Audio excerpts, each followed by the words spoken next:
Hej og velkommen til. I den her korte video vil jeg vise dig, hvordan du skifter tid og dato på din Casio G-Shock GA2100.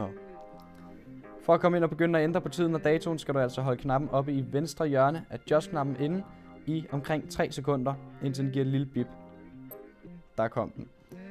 Der kan du se, at den går efter tidszonen, der hedder Tokyo. Den skal vi altså have ændret om til den tidszone, vi kører efter i Danmark.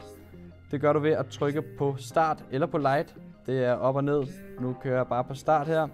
Og så skal vi altså hen på enten Stockholm, Berlin eller Paris, da det er den tidszone, vi kører efter. Så du trykker altså bare ind til, at der står en af dem nede i skærmen hernede. Der har vi altså Paris. Så nu har vi sat tidszonen efter den tid. Vi trykker videre ved at trykke ned på venstre knap på Mode-knappen. Tryk 2 gange. Sådan der. Så kommer vi hen på 24 timers visning, eller om du vil have en 12 timers tidsanvisning. Jeg vil altså gerne have den på 24, så jeg holder den her. Trykker videre på Mode. Og der har vi sekunderne. Sekunderne kan vi ikke gøre forfærdeligt meget ved. Det eneste vi kan gøre, det er at trykke ned på Start og nulstille sekunderne. Så det er altså nede på Start i højre hjørne. Har vi ændret det, så trykker vi videre igen på Mode-knappen nede i venstre hjørne. Så kommer vi op på timerne. Hvis du nu skal have ændret det, så er det altså bare at trykke på Light eller på Start, alt efter om du skal op eller ned. Lad os bare sætte den på 13 her. Så trykker du igen på Mode. Og så kommer du videre til minutterne, og det er altså samme princip. Du kan også holde knappen inde, hvis du gerne vil have, at det skal gå lidt hurtigere. Når du har sat tiden til den korrekte, så trykker du videre igen på Mode. Og så kommer du ind på årstallet.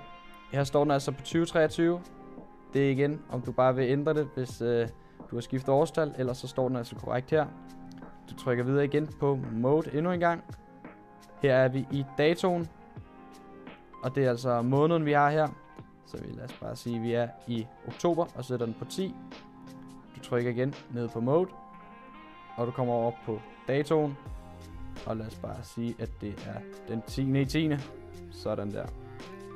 Hvis du trykker en gang til ned på Mode, så kommer du over på lyd. Det er altså om du vil have lyd på dit ur. Det kan du bare trykke mute, hvis du ikke kunne tænke dig at have det. Og ellers så bare lade den stå her på key. Den sidste ting, vi kan ændre ved, hvis vi trykker videre på Mode, det er light, altså lyset. Og det er, når du trykker på lysknappen, om den skal lyse i 3 sekunder eller i 1 sekund. Så det er altså også bare, hvad du vælger herinde. Der kan du trykke også bare op og ned på light eller på start. Lad os sige, at du gerne vil have den på 3 sekunder her. Så kan du trykke videre, og så kan du se, så er vi altså tilbage til Paris. Når du har indstillet alt, som du gerne vil have det, så trykker du bare en enkelt gang op på Adjust-knappen. Oppe i venstre hjørne, sådan der. Og så indstiller den altså tiden efter den nye tidszone, du har indstillet til. Det er altså sådan, du skiftede din tid og dato på en Casio GA2100.